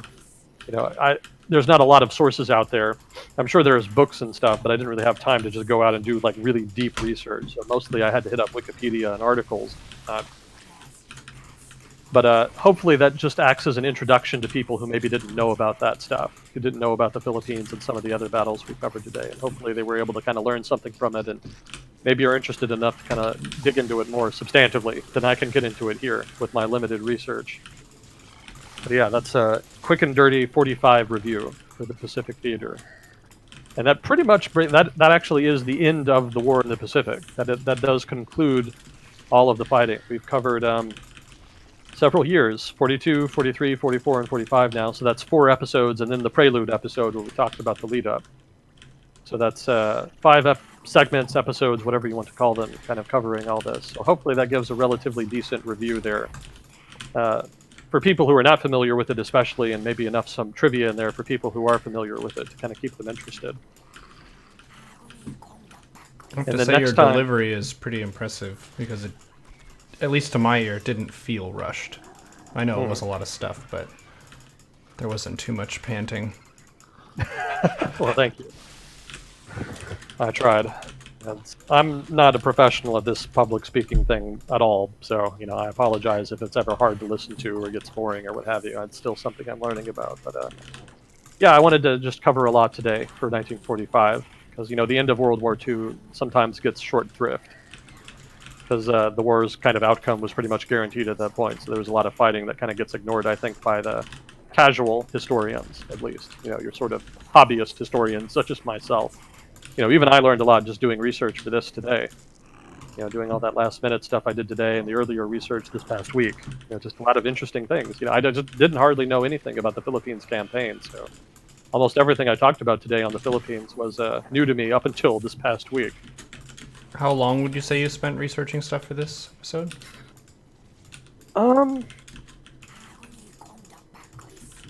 Off and on every other day throughout the previous week leading up to the episode, roughly. So probably a couple hours, I guess. A couple hours for each episode at least. Some of the earlier episodes were a little bit easier because I had some documentaries I would watch, and some documentaries I just remembered from when I was younger. Mm-hmm. And also some of the battles and stuff from earlier in the war were just more familiar in general. So some of that was memory, some of it I just had to brush up on. And you'll notice if you go back that I kind of really glossed over a lot of some of the lesser known battles. Basically the opposite of what I did today. Today I spent less time on the better known battles and more time on the lesser known stuff. But when we started this for 42 and 43, I focused more on the big battles and less on the minor battles. So that just kind of reflects the fact that I was going more off of stuff that I was already kind of familiar with and focusing on that and not focusing as much on lesser known stuff. So basically, I'm just trying to illustrate that my approach to the research changed over time. Earlier it was more about just kind of brushing up on established knowledge, and then later, 45 and 44, I started focusing more on the lesser-known stuff. And a lot of that was just Wikipedia, because again, I didn't have time to do like real in-depth stuff, depth research. I'm not going to dig up and read a book inside of a week for this. I would have to read several, given the scope of these episodes. So again, this is just superficial stuff. This is not like a professional review of the Pacific Theater. I'm just trying to give you as many of the highlights and give you some of the details and context that you might miss in some of the more popular histories that have been told of the campaign. I feel like we should pay you more. Well, it's fun. I like doing it. It's not a big deal for me. Yeah, well, I like my job, but I also expect pay. Fair enough. This rent isn't going to pay itself. Yeah, but I'm looking forward to having some time away from the research going forward. I've got I've got to prep for travel. I'm actually going to miss 3 weeks in May, so I'm going to be MIA for that. So just to give you a heads up. I'm going to miss 1 week in May, or maybe 2, so it might time out to be the same, which would be convenient. That'll work. Yeah, I just had a unique I don't travel much, but I had a unique opportunity basically to travel for free. So I was kind of loath to pass that opportunity up. Do you know where you go, or are you willing to say where you're going, rather? I'll be swinging through East Asia, actually, if you can believe that. Oh, cool. I can barely believe it myself, honestly. I never thought I'd ever be able to do that. But yeah, just very bizarre, weird opportunity kind of popped up, so I jumped at it. Nice. I think that's a good choice. I think you always gain a lot by traveling and seeing the world from a different perspective, especially if it's a very different culture. I've never been to East Asia myself. Yeah, that's awesome. Yeah, should be interesting. Hopefully I'll learn something. Fingers crossed. Well, we can discuss different topics as well, because we got one more for Pacific Theater, but then after that, kind of deciding where we're gonna dive in. Gotcha. Yeah, no problem. Yeah, the next one should be shorter. the postscript, just talking about the aftermath of the war and some of its effects, that shouldn't be nearly as long. I had originally intended just to do it at the end of the 45 section, but again, I added so much stuff to 45 that we kind of ran long, so it's going to get pushed off here, but it shouldn't take too long. I think I saw some people suggesting the Eastern Front in chat. I think you know full well that I'm pretty interested in that, so that's one of my old... I know a lot more about the Eastern Front than I know about the Pacific Theater, that's for sure. So that would be mostly brushing up for me, and it would be fun, too. That was an old favorite hobby of mine, just studying that when I was young, much younger, in high school. And I've kind of touched on it off and on again since then. So yeah, I would certainly love to do that if anybody's interested. But whatever you guys want to do. I think you said there was a poll or something. Oh, I did a poll for the philosophy one, but not for this stuff. Oh, yet. I see. Gotcha. Yeah, I'll come up with some ideas. We can talk on Facebook or something about different topics and then see what the interest might be. Yeah, let me know, and I'll start prepping for it. It's a good excuse to go do some history reading. Yeah, nice. Well, this is a fun episode. Thank you, Fuzzy Cord, for handling questions. Thank you, chat, for thank you, Fuzzy Cord, giving good questions and hanging out. There was lots of nice feedback about this. Wow, this is an amazing format. Some people were resubscribing and saying thanks, Agent Smith and stuff. Oh, and even Fuzzy Cord dropped you a 20. Nice. Oh, thanks, man. We should be paying you, Fuzzy Cord. Why are you paying us? Well, cheers. It's good stuff. This will be on YouTube. I'm going to have to do some... I'll probably have to do 2 uploads because the internet... Or not the internet, the stream just died partway through. So this episode will have 2 parts to it. But yep, see it on YouTube in a little bit. Thank you, Agent Smith, for your time. We will see you on the next one, sir. See you next time. Thanks again. Sweet.